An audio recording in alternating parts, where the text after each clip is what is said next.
Hello, everyone. Thank you so much for joining us for today's webinar. My name is Udzi Vokiwa. I am the Will President's Associate at WAND, and I will be running the technology and back end of the webinar. We are so excited to be hosting the webinar with community-supported film today, and you'll hear more about our presenter, Michael Sheridan, in just a moment. We're going to start with the presentation in just a few minutes, but I want to go ahead and explain how questions are going to work. All of the attendees are going to be muted throughout the presentation. If you have a question about Michael's presentation, about the content, you can send them to me using the question feature on your attendee panel, which is on the right-hand side. You should see a little box that says question, and anything you type in will be sent directly to me. I will keep track of your questions and then send them to Michael after he finishes his presentation. If you have any technical questions during the webinar, it's best to contact GoToWebinar directly. The technical support information is in the same email that you used to log on to the webinar, and the phone number is 888-646-0015. Thank you again for joining us, and now I will turn it over to Kathy Robinson, WAND's Public Policy Director, and she will introduce Michael. Kathy? Hi, everyone. This is Kathy Robinson. I'm here at Women's Action for New Directions. We're so glad that you could join us today. I think you're in for a real treat. Those of you who follow the Afghanistan issue, you see it in the news, but we really don't see a lot of the real stories of what really is happening in Afghanistan. And at WAND, we want to find a way to promote really a sustainable peace in Afghanistan. And we know that it's essential to hear the stories of real people from Afghanistan, and particularly to know the stories of women.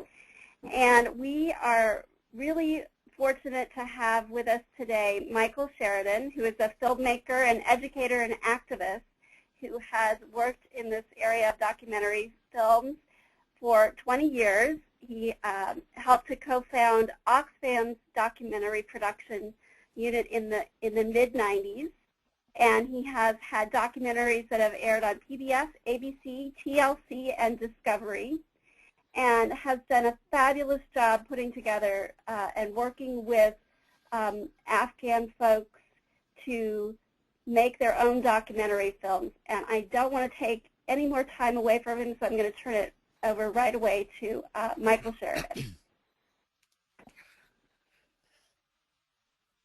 Thank you, Kathy.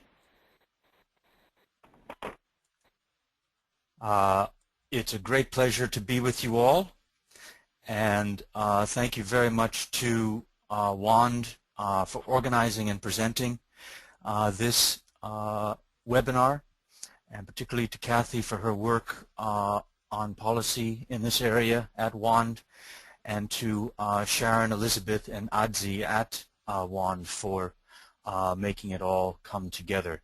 Also want to thank my program coordinator here at CSFilm, Ali Pinschmidt, and our 4 interns who are the ones that really allow so many of these things to happen, Meredith, Marie, Allison, and Irfan.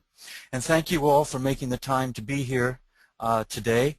I'm going to take about 35 minutes and give you an overview very briefly of how the films that you are going to see excerpts of were made. The work that community-supported film is doing to use these unique perspectives to raise awareness through our Compassion campaign for Afghan civilians in collaboration with organizations like WAND and AFSC. We'll take a look at excerpts from 5 of the 10 films that are focused on women's issues from the collection that's gathered now in a DVD called The Fruit of Our Labor. The total length is about an hour and 50 minutes, so of course we have only the ability to see a selection of the excerpts. The films really highlight some of Afghans' issues and their perspectives about those issues that we'd really like to call attention to today. First, just in brief, a little bit about community-supported film and how I ended up doing this training.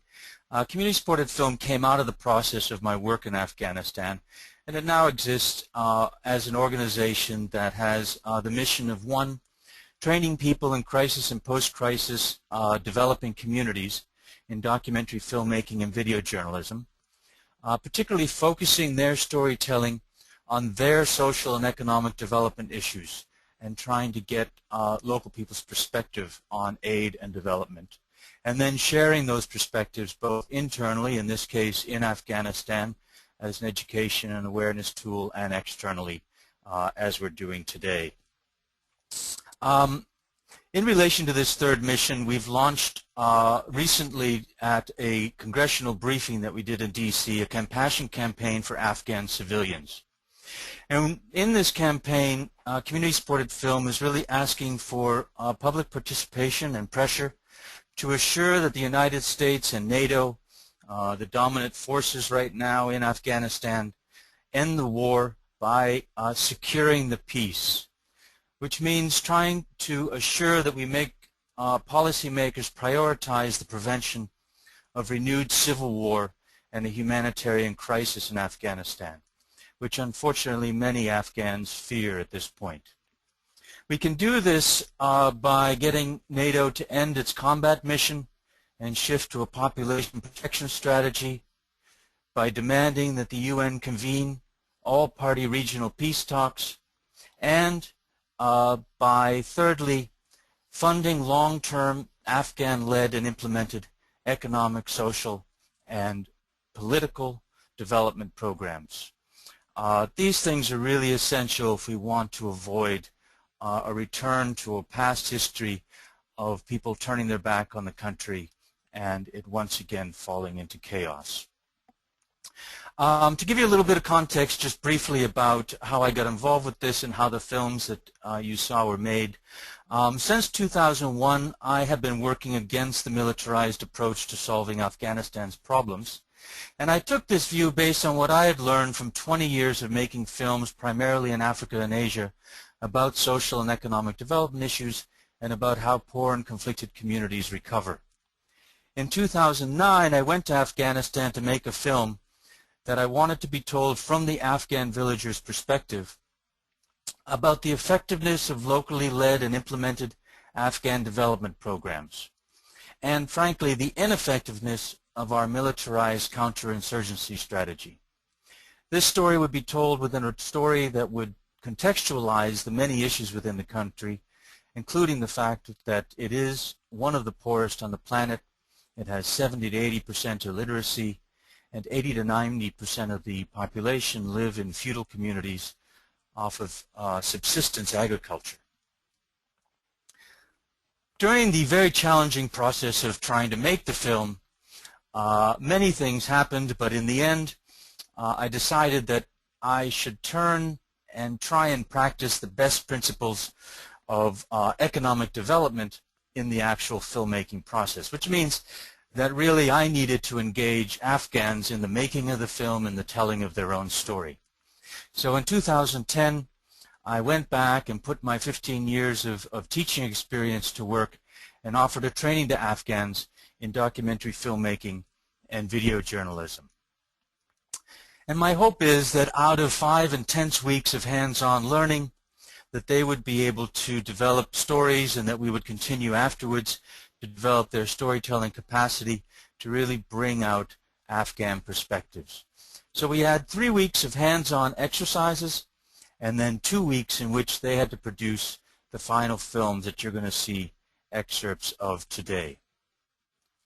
In addition to the training, I should say, I really focused also learning on principles of economic development, how economic development is best practiced, and brought in Afghans and others to help the trainees understand the potential of stories around these issues and how they might get access to them.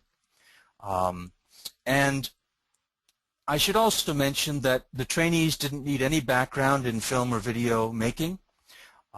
They had to have a background in storytelling, in radio, print, or photojournalism. Some of them came from traditional oral storytelling, theater, and the very popular poetry world of Afghanistan. In the end, we had 10 trainees, 4 women, and 3 ethnic groups brought together.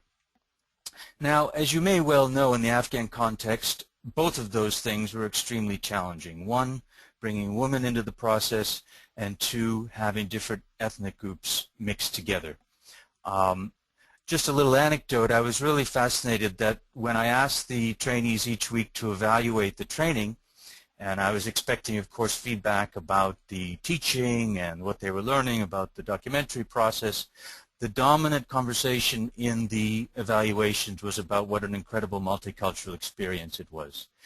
And as much as I knew about the horrors of the ethnic conflict in Afghanistan, it was very telling to find how divided the community really is in terms of simply mixing in an environment like this. So out of this process came 10 short films that we ended up calling The Fruit of Our Labor, Afghan Perspectives in Film. And the first one that I'd like to show you an excerpt from was made by Aquila Rezai. She is from the Hazara minority ethnic group, grew up in Kabul, and she lived through the Civil War and the Taliban in Kabul, and of course therefore lived under great duress and in extreme poverty. She made a short film called The Road Above, and this film shows the effects on families, in this case particularly on one woman, of heroin addiction in Afghanistan. Now, most of us in the West, and certainly I, before I got further involved with Afghanistan, really only hear about this issue from the perspective of what our problems are with the heroin production in Afghanistan. Her story made me aware that frankly, to fix our problems with Afghan poppy production, we need to understand Afghans' overwhelming problem with this drug. It's hard to know, but it's estimated that 2 million Afghans are addicted, and that's out of a population of about 28 million. So it's a huge challenge. And in my experience in rural communities, in some where poppy is grown, there's almost no understanding of truly what it is or what its dangers are. Many families use it tragically as a paste, as a sedative and a painkiller for their children and for themselves. So let's watch a couple of minutes. It's about a 2.5-minute excerpt from Aquila's 6-minute film, The Road Above.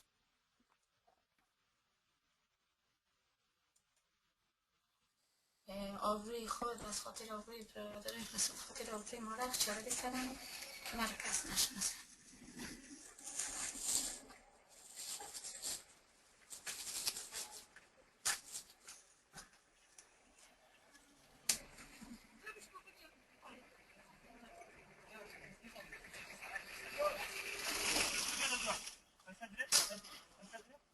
یا مادر من قد مادر زندگی من پیدا دیگه مادرم ضعیفه بیچاره کارمون نمیتونم چشمش ضعیفه فشار در خودش به خاطر اول میگم که یعنی گفت میگره خانه که برادرم رایم پیسه میده به خاطر خرج خانه دیگه مثلا چه خریدنیم چه مادرم بیشتر بردن میشه برای میشه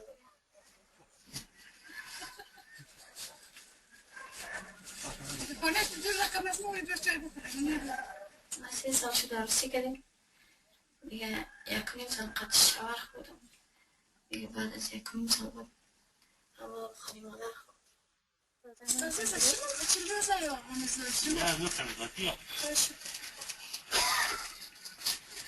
همارم دیگه پدری بود دیگه مثلا یک دفعه چیز کردیم تداویش کردیم باز نشد باز رفتم بودی رفقای خیلی گال بخی سربون مایید نمکنم کجا هستم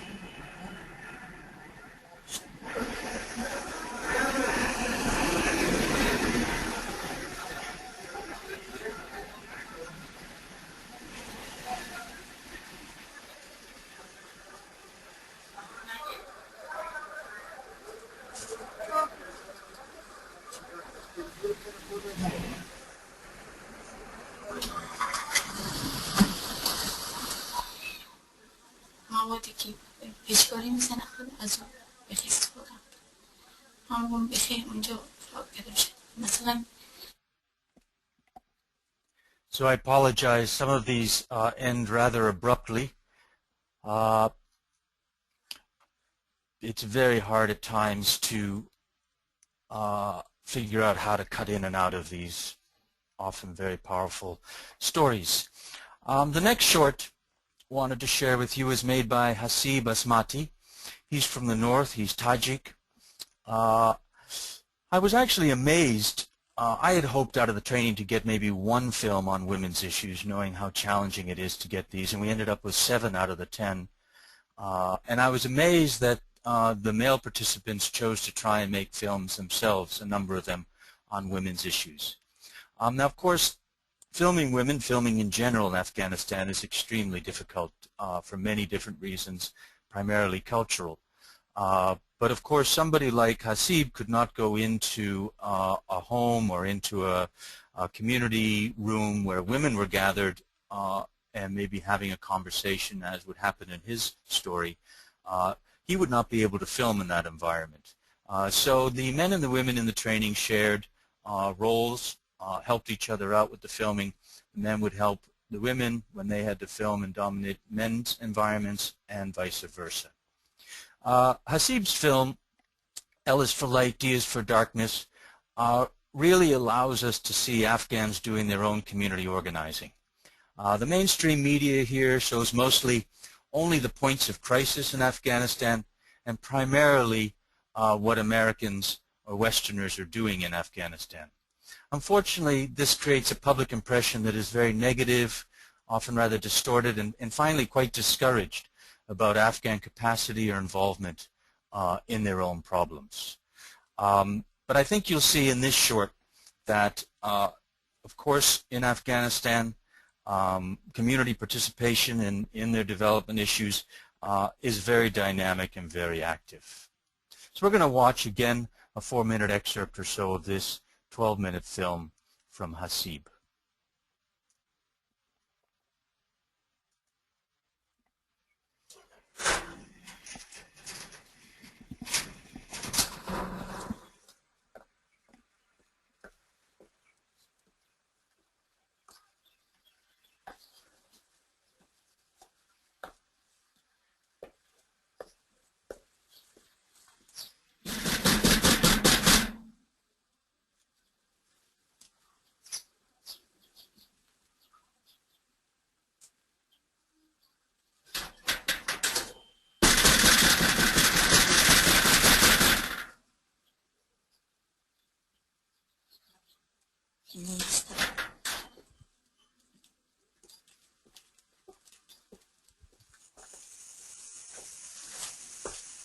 Ani amshidar kadam dekar da Honeymoon Trail در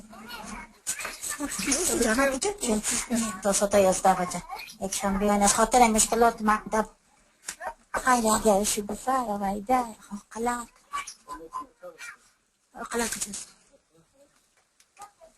زود باز بیای خیلی است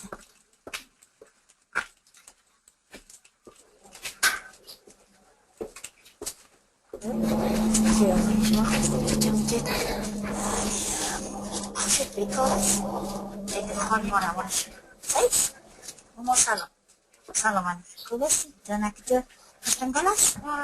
گفتنگال؟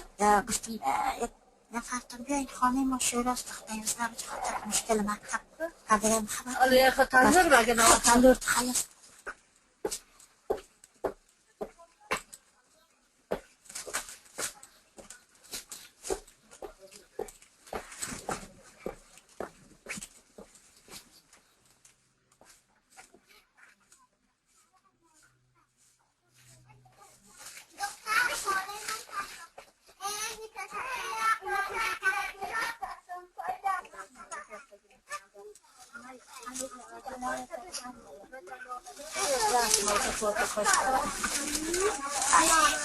بلند بگو بسم الله الرحمن الرحیم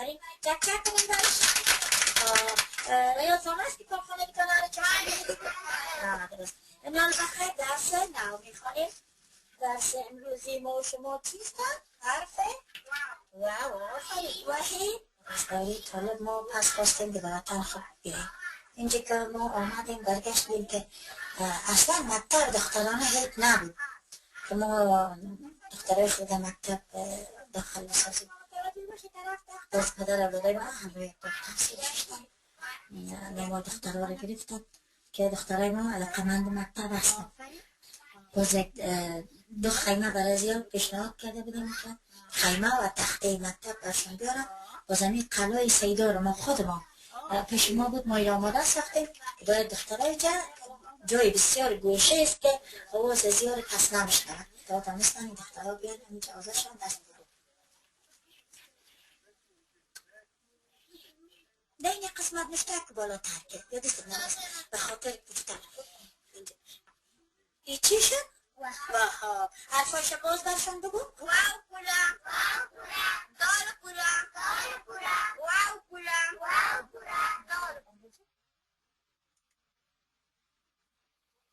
So the next short that we'll watch is by Zara Sadat. Zara was, during the civil war and the Taliban regime, a refugee in Iran. 6 of the trainees were returned refugees. And it's really amazing to me, you know, Afghanistan has seen the largest repatriation of refugees ever attempted on planet Earth. And 6 million, almost 6 million have returned since 2002. And of course this has been a huge strain on the government and the society with this reintegration process. There are still some 5 million refugees outside of Afghanistan, mostly in Pakistan and Iran. And there are some 500,000 displaced.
خلاصه دیگه خودشون کسی را با 1 تا کسی را با 5 تا کسی را با 2 تا با خداوند او تعلق داره دیگه که هر رقم میامو میکنه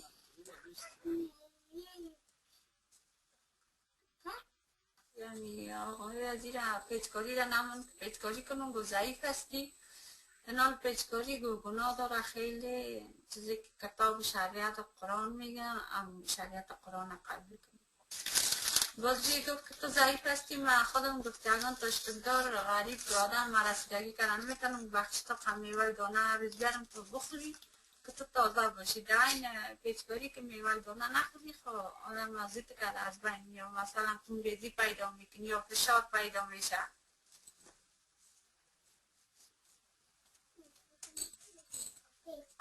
سه 4 سال شد 5 سال کمی 3-4 سال شد که این چیا برآمده بعدم دوره طالب این طالب که رفت خلاص شد که بعد از این کلینیک سرکار شد که اینو گپا شده که دوا میگیرن دوا میتن پیچکاری میکنن اینا با یگان را میگفتن که در ایران میکنن پیچکاری که اینا دیگه 2 تا 3 تا اولاد داشته باشی اولاد زیاد فکر ندارن اینجا پیچکاری میکنن میمونن دیگه اولاد یعنی ما میران رفت اینجا پیچکاری کرد دیگه اینا دیگه 6-7 سالی که آمده اولاد ناورد بازو جامعه که تیجا قرار نبود وقتی که این کلینیک جور شد بازی جایی گپ کلش برآمد کسی پیچکاری کرد کسی اون از اون دعوای ملتی گرفت و کسی دیگه سمال کرد اونو توی رو اینجا اونو برآمد و کمکی کرد هرچی ما نکردیم.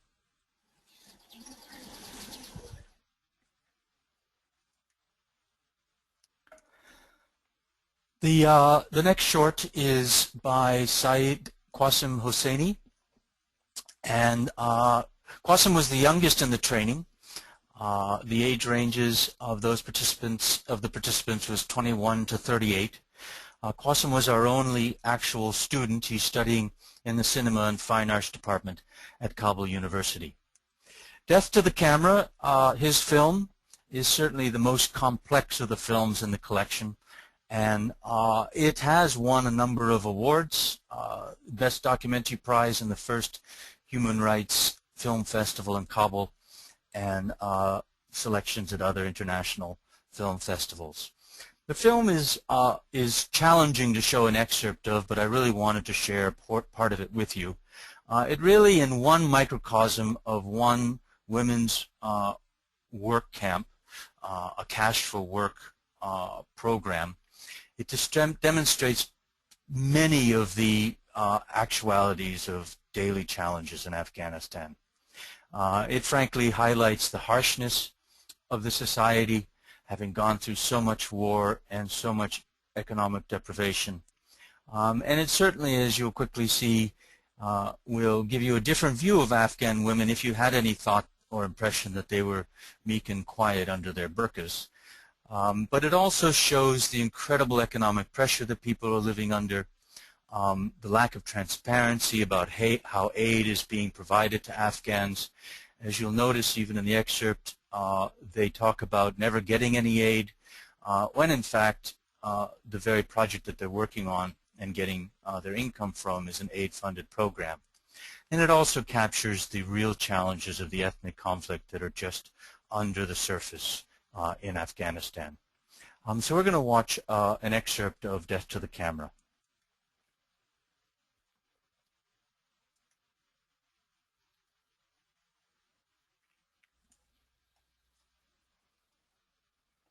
که تو میگی یک بار دوبار کلاگیره نامش گرفتم همه قدر زحمت که من کشیدیم امی کشیدم کدام امی 50 آدم کدامش زحمت کشیده کدام خدا میره باید گفته که به جمع غیرات را و میدید اگر این امی واسطه برای کسی که بیوه باشه چی باشه وقتی خانواده تشکیل میکنی برای چی برای من میری که من میرم دقات خاکاچی میکنم اگر شوهر ما میبود دانش کارا میکردم پرش خدا میتونی دانش خصورم جای شوهره که نداره گوره گوره بخی دانم شا یک دیوار موتاد دارم دونه 3 زنه ایلا کده و 3 زنه ایلا کده ما برو گوره بگیرم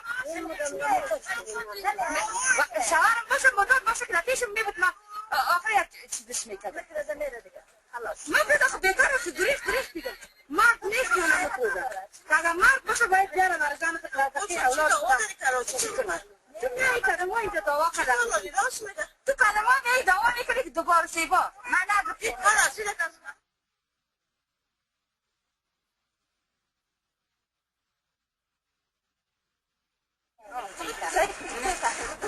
میگیم مشکلات مردم حل شود این خودی یعنی مشکل مردم حل کنه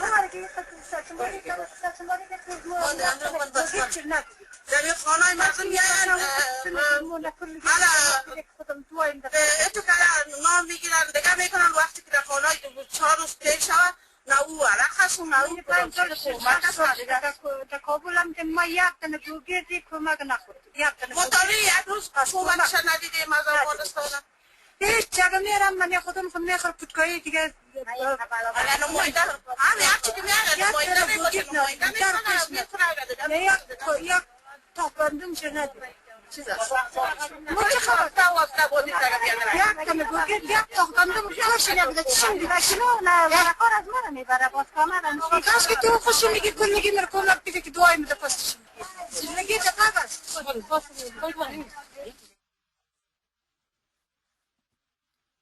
And finally, the last excerpt that we'll take a look at is by Mana Haidari. Mona had the most previous experience with filmmaking. She's actually worked at one of the new TV stations that's been developing in Afghanistan, a little bit as an assistant producer. She made a film called Bearing the Weight, and this film provides an intimate understanding of one of the great additional challenges within Afghanistan, that of the 800,000 to 2 million, again, very hard.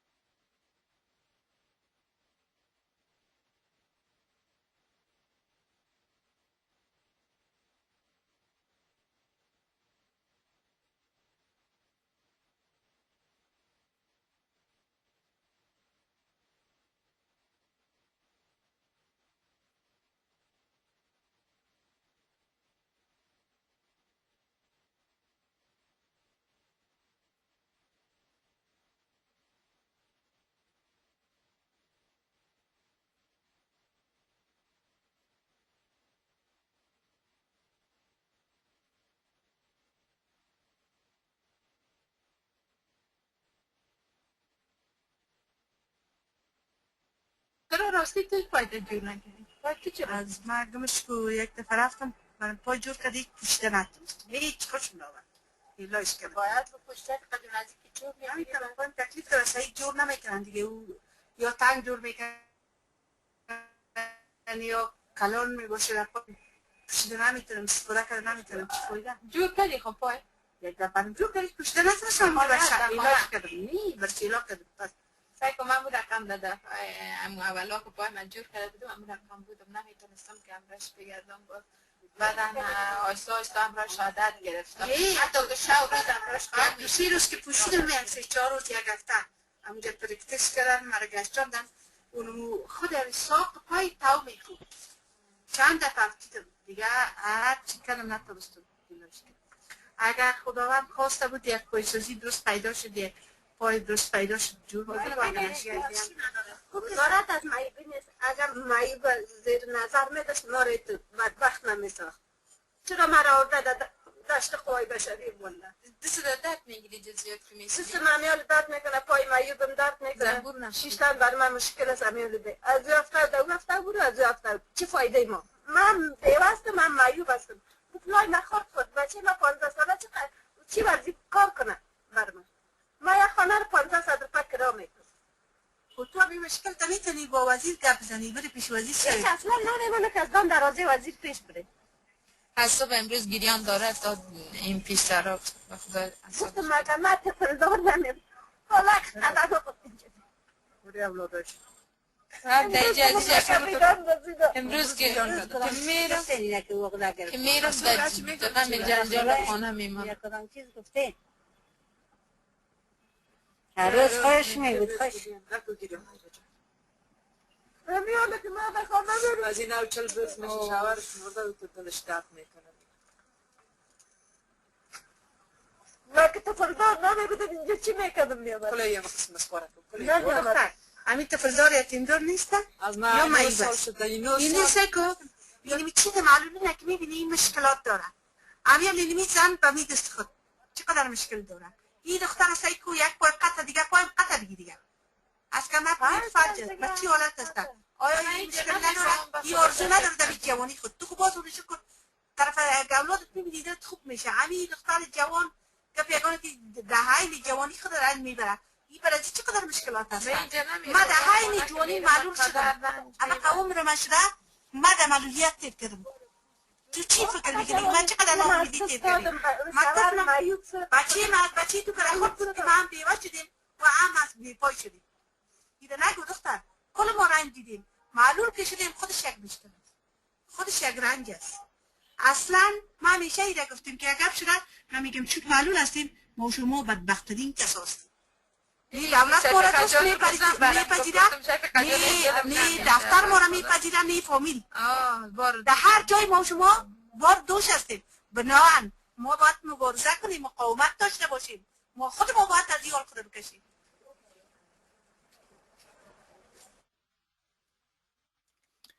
So that's all the time we have for excerpts from the Fruit of Our Labor collection. As I mentioned, that's excerpts from 5 of the 10 films on the DVD.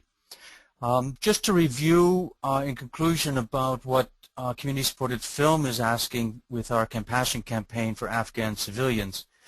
It's one, to really focus on ending the war by securing the peace, dedicating our actions towards avoiding a humanitarian crisis in Afghanistan, calling for regional all-party peace talks. Afghanistan is really struggling for so many decades, primarily because it's at the center of a geopolitical conflict. And finally, the continued support of local aid that's truly serving local needs. It's committed to long-term sustainable development. One little issue that I'll mention in terms of development aid that is a broader issue than Afghanistan, but certainly has been heightened with the Afghanistan war. Our military now controls close to 30% of our foreign aid budget. Before 9/11, the military was actually implementing only 2 to 3% of our actual aid budget. Now it's close to 30%. And we should be really asking our government to invest in effective development programs that are run by development professionals. If you'd like to learn more about our work, there's a website, csfilm.org.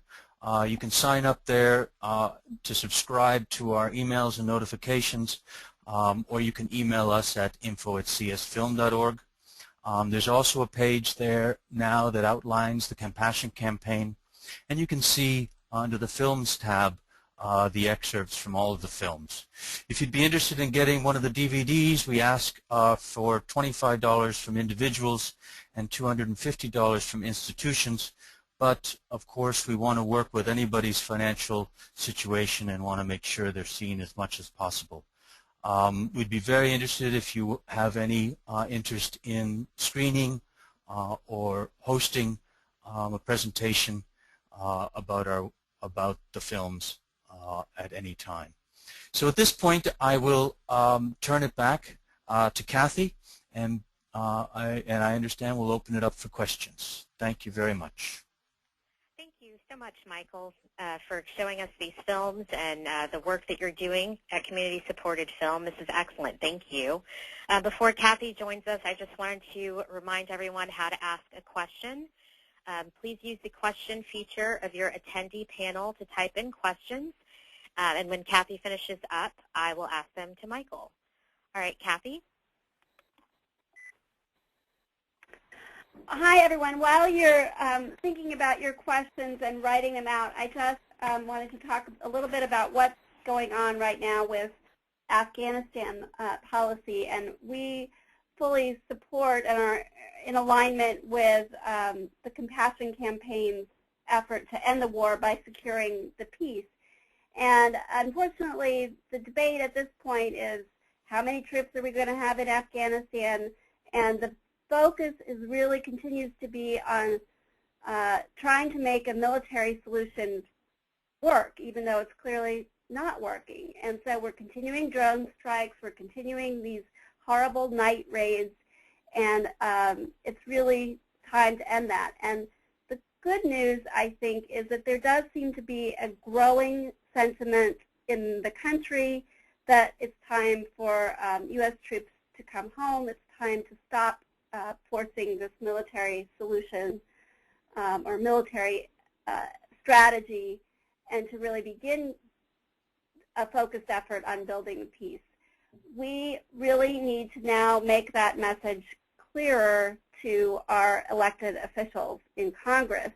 And just this week, the U.S. House of Representatives is going to be considering the National Defense Authorization Act, which deals with all of our military and defense policy, and certainly will include a discussion and debate about our current role in Afghanistan. The process is a little obscure at this point, and we don't know exactly what amendments are going to be be debated, but we expect that there will be amendments debated about bringing the troops home and ending the military mission in Afghanistan. We want to support those. I want to especially mention Congresswoman Barbara Lee's legislation. I don't know whether this will be an amendment that is allowed to be debated in the House, but she does have a bill and is continuing to gather co-signers to that bill to bring troops home as expeditiously as possible and to really only continue funding for the process of bringing those troops home, and then to be able to use our funds in a responsible way to really drive a sensible, sustainable development, one that is not, as Michael pointed out, really coming all with the military spending, but rather is development aid that will be sustainable. WAND also really wants to emphasize that it's extremely vitally important that women be part of the process. Women are part of building civil society, and that women be at the peace table as negotiations and political solution is pursued. So we will be sending out an action alert, I think, tomorrow, and we would love to have you join many others around the country who will be calling their members of Congress and saying, please, as you're considering the defense authorization bill, please, let's end this military mission that's not working in Afghanistan. Let's bring our troops home, and let's focus on developing a political solution and really building a peace in Afghanistan. And with that, hopefully you've had time to put forth some questions. Adzi, are there some questions for Michael? We have several questions, I'm happy to say. Our first question is from William Tarpey, and William asks, are Afghans able to trade and do commerce across borders with neighboring states? And is this helping their economic situation if they are? Thanks, William. There is trade, but it's mostly one way, to be perfectly honest. Most of the goods that are sold in Afghanistan come from Pakistan. The infrastructure for manufacturing was, of course, decimated during the Civil War and very underfunded during the Taliban. There is, however, some major, of course, industrial electricity, power, resources that are moving across the borders, but it's one of those very important areas of local development, and regional peace talks need to incorporate trade talks in terms of allowing Afghans to rebuild their economic capacity. Frankly, right now they're overwhelmed by the products coming in from outside. Okay. Our next question is from Chris Dale, and Chris says, you mentioned using a population protection strategy. What exactly does that entail? Right. So from community-supported films perspective, the essential component here is, before we talk about any aspects, frankly, of ending anything, we need to talk about how are we going to actually sustain peace in Afghanistan. The immediate withdrawal of troops, if it was just done like that, would be a horrifying disaster for Afghans, and they are frankly terrified of that. When we talk about a population protection program, the best model that I have experienced, frankly, and none of these things are perfect, but in the Congo, we had very close to a whole regional war 10, 15 years ago. The situation was extremely messy, and the UN moved in with a massive stabilization, with a right-to-kill mandate stabilization force. The situation in that part of the world is still very, very messy, but what was really, frankly, heartening within a total crisis area was that it didn't melt down into total humanitarian crisis, which is frankly what a lot of us expected. Similarly, in Afghanistan, to be able to deal with the horrific nature of the ethnic cleansing and the ethnic warfare that's gone on over the last 30 years, there has to be outside intervention that's going to help keep the peace and to keep the really, frankly, extreme, very, very evil activities that are going on in some sectors of society from simply taking over. One thing that always amazes me when I'm in Kabul and I move around quite freely is that the other outsiders that I see regularly are the Turkish troops who move around very freely, unarmed in their uniforms, and certainly you don't see any other troops in that way. All other troops, if they move around anywhere, are under massive guard. And it's very telling. The Turks have offered for a long time to put in a stabilization force. In 2002, the UN had a complete operation ready to go of a stabilization and development program, and the U.S. military said, no, we're going to keep our operations going here. And frankly, that was a tragic move for Afghanistan. Thank you, Michael. Our next question is from Maria Jane. Maria asks, how do you plan to use films like these to support and secure women's participation in the peace talks? Well, one of the aspects of these films is showing them in Afghanistan in and of itself is a very powerful experience. Of course, as I'm sure you understand, television, filmmaking, screening of films is a very difficult thing in Afghanistan. During the Taliban, there was no television allowed or films, but now there are some 35 TV stations, too many, frankly. They've been funded rather extravagantly by the international community without enough oversight and real interest in the educational and social impact. But we have had really fascinating experiences of having the Afghans show the films. We haven't had the opportunity to do it enough. We're trying to raise further funds to be able to show them further in Afghanistan. But in every experience, just the sharing of these stories is a very important process of women being able to see others engaged and others dealing with their particular problems. I'm not saying that film is going to play a huge role in that very challenging process of transformation of women's roles in Afghan society. It's going to take, and we have to have a very long-term view to be able to get in a kind of change that is owned internally and that isn't in any way forced, but really isn't led by the outside. It has to be led from the inside, and that's going to take quite a long time. The number one reason I ended up training people to make these films, and it's a fantastic end result for myself. You know, I wish I'd come about it just on its own, but when I was trying to make the film in Afghanistan on my own, I could not get the kind of access that I've gotten in other very conservative places in Pakistan and in Bangladesh and other places like that to the families. In Afghanistan, you have a situation of xenophobia, of extreme resistance to the outside, which is quite understandable simply when one just considers the kind of aggression they have faced.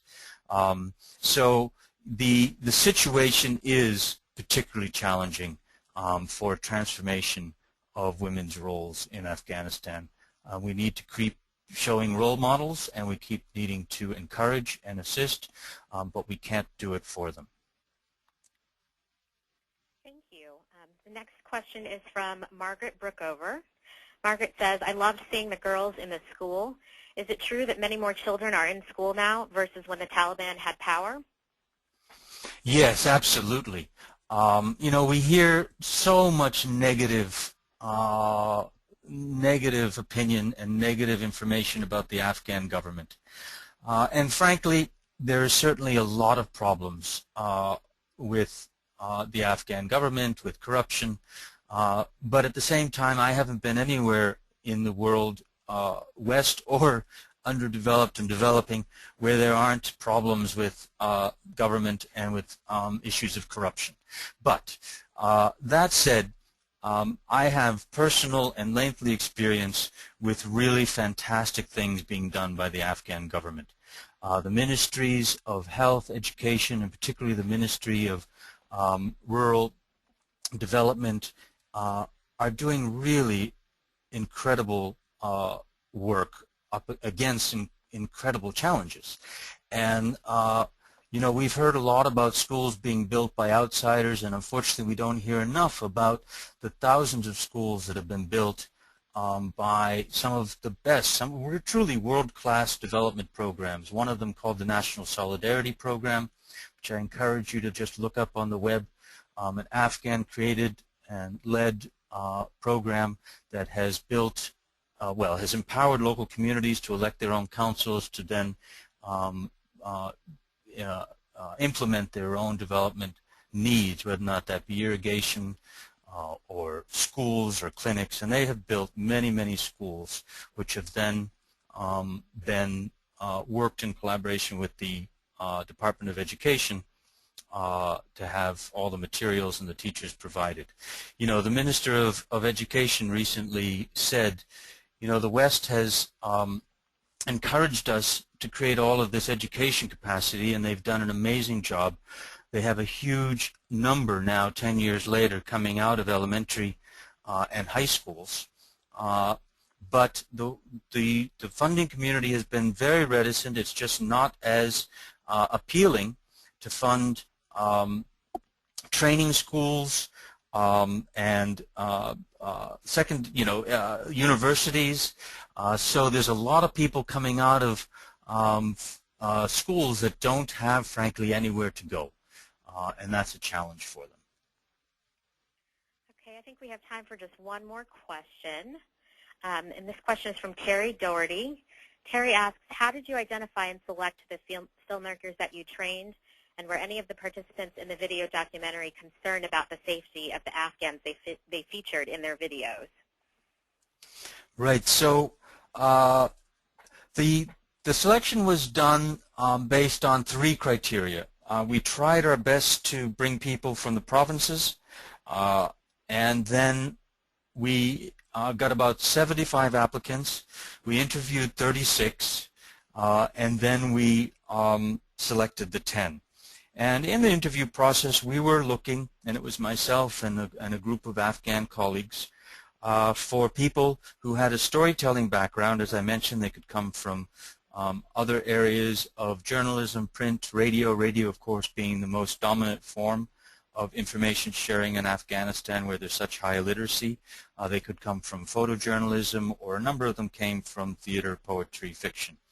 The second criteria was they had to have a understanding and interest, a participation in their own communities' social economic development issues.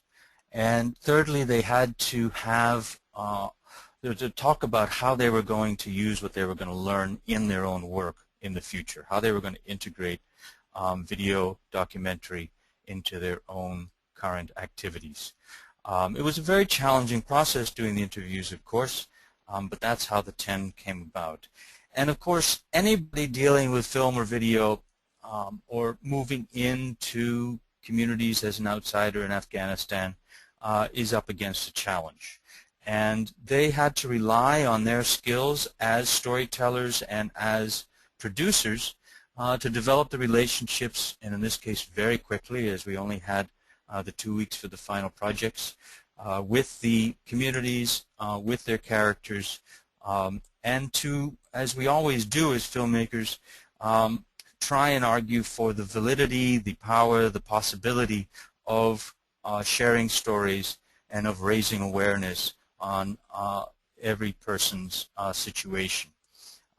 There were many, many stories that people started on, particularly stories with women's characters, which didn't end up going anywhere. They just ended up having to stop because the women decided they didn't want to participate anymore, or an uncle showed up and said they wouldn't allow it. And there were other stories where situations happened with men as well where things couldn't continue. The women that are in the films, 6 of the films can't be broadcast in Afghanistan, but all of them can be screened in Afghanistan. Of course, there's such a taboo about appearing on TV at this point still in Afghanistan that many won't accept that. It's fine to have them broadcast outside of the country.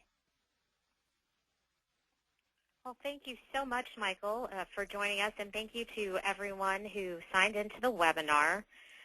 We'll be sending out follow-up materials in the next few days. Be on the lookout for a survey regarding the webinar and more information, including the presentation, will be following in your email in the next few days. So thank you all, and everyone have a nice afternoon. Thank you very much. Really enjoyed the presentation, and I appreciate everybody being there.